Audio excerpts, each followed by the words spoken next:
Lord be with you. And also with you. A reading from the Holy Gospel according to John. Jesus said to his disciples, "This is my commandment. Love one another as I have loved you. No one has greater love than to lay down their life for their friends. You are my friends, if you do what I command you. I shall no longer call you servants, because a servant does not know his master's business. I call you friends, because I have made known to you everything I have learnt from my Father. You did not choose me. I chose you, and I commissioned you to go out and to bear fruit, fruit that will last, so that the Father will give you anything you ask in my name." The Gospel of the Lord. Praise to Lord.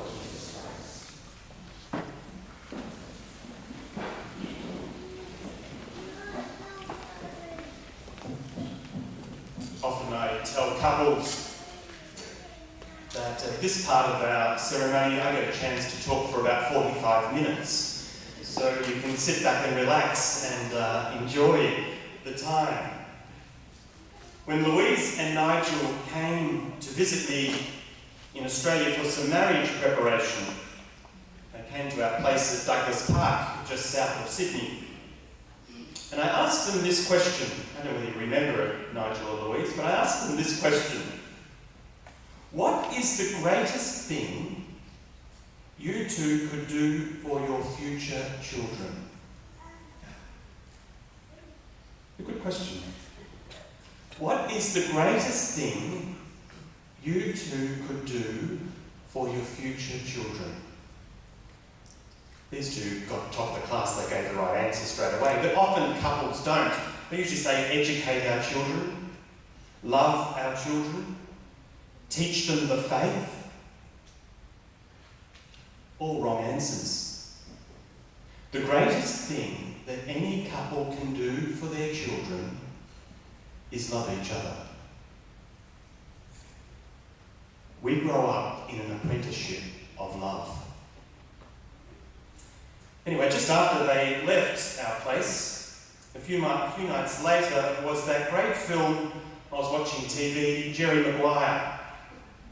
You know the film, and I know Nigel loves Tom Cruise that much that I've got a gift for them, and it's the film itself. It's called Jerry Maguire.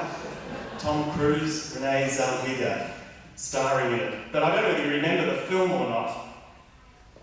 But there's a scene toward the end of the film where Jerry barges into the house, where all the women are meeting, complaining about all the men in their lives. And Jerry runs in, looks at his wife, tears, puffing and panting, and he says this one line: "You complete me.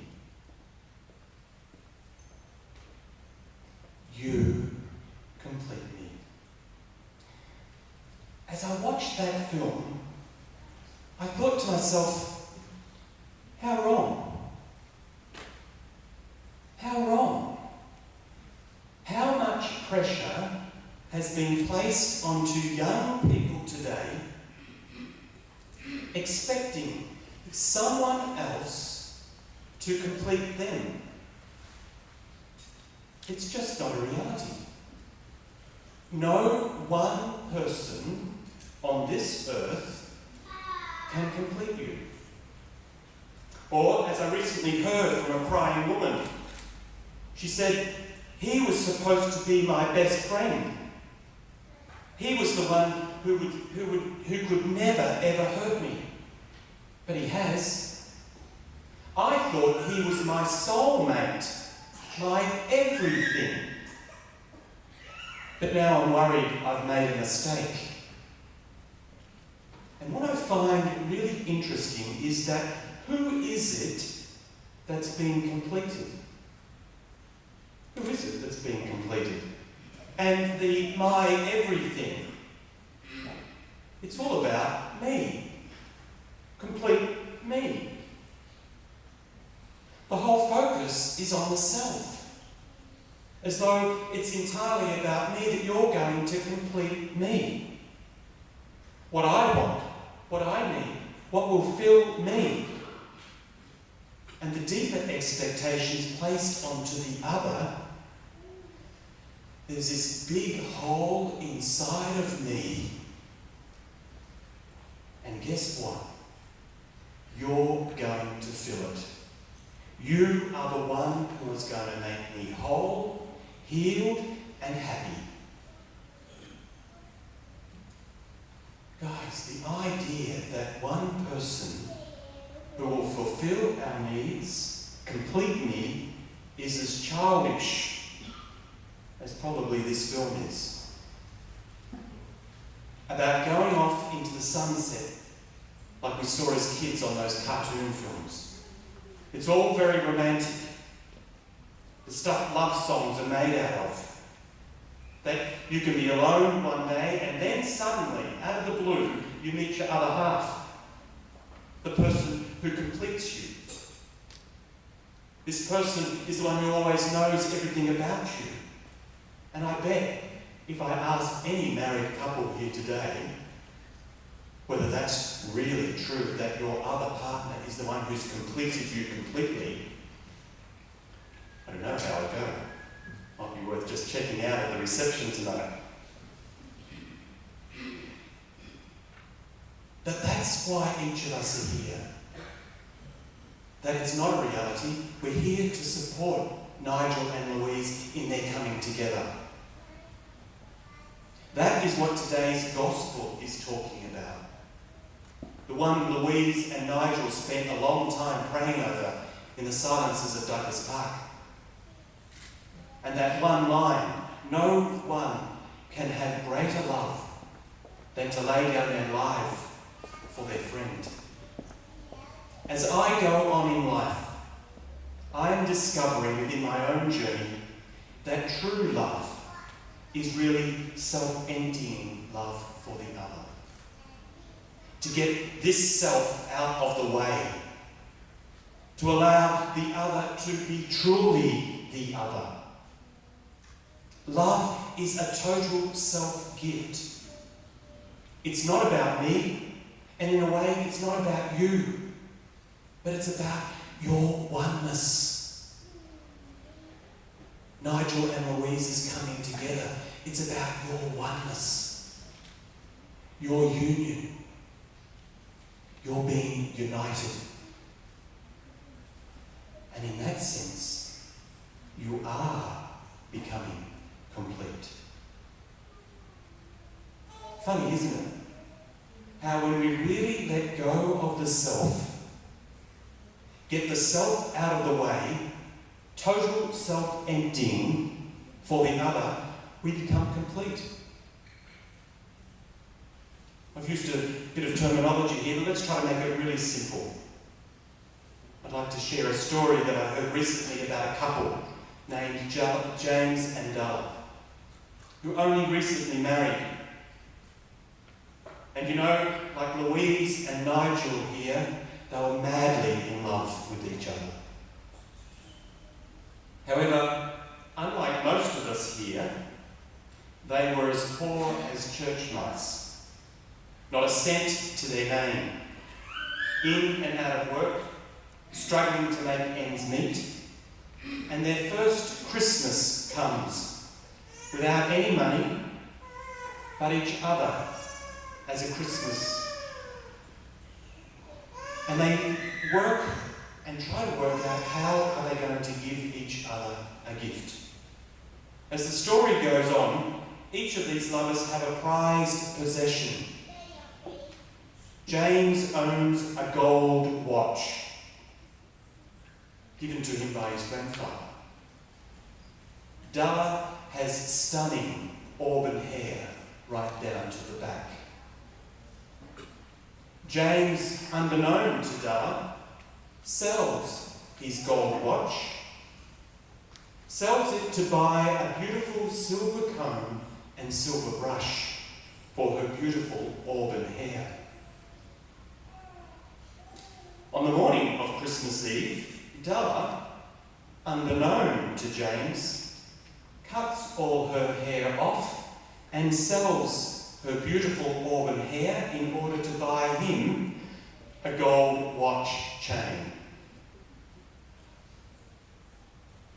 On Christmas Eve, the same evening, the two of them stare, absolutely amazed and bewildered at their completely useless gifts.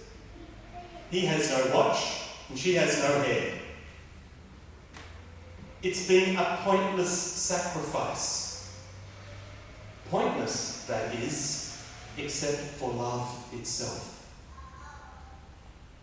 In that voluntary relinquishing, their letting go of their most cherished possession, they make manifest, they make real what love really looks like. They give tangible shape to the bond that holds them together. This is what I think love is. This is what I think marriage is. A real self-emptying. A real self-gift of the self. And at that point, I think love becomes complete. As our gospel rightly says, no one can have greater love than to lay down their life for their friends.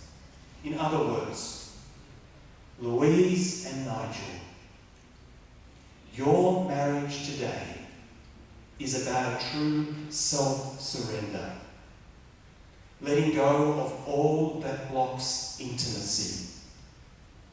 It is about touching the deepest part of yourselves and giving it all in complete love for the other. It's about walking through the doors of fear into intimacy. Get this, and we get what today's readings are about. When I look at these two here today, Nigel and Louise, and as I listened to them talk about their life together, what I heard was the foundation of something really beautiful. In each other, they saw someone they admired. Nigel was telling me the other day the first time he saw Louise playing the piano, I think. In each other, they saw someone in whose values they respected. In each other, they saw someone who is loving. Someone who appreciates family life and lasting commitment. Someone who shares similar goals. Someone who communicates well, especially in conflict. And marriage doesn't leave that out because that's central to growth. And of course, in each other, they saw someone with whom one can feel an attraction and a spark. And as I began with today's liturgy, that is what we are celebrating today. That spark. That fire. That union of love, which both of you today make visible, the invisible love of God revealed for each of us. And so congratulations to both of you. Congratulations for your decision, your testing of each other, 10 years, your risking, your doing and owning the consequences, your total self-surrender to each other. Because, guys, in doing that, you inspire all of us here with real faith in love. And from my own part, I'd like to thank you both very much for allowing me to be an inclusive part of your lives together. As our gospel says, no one can have greater love than to lay down their life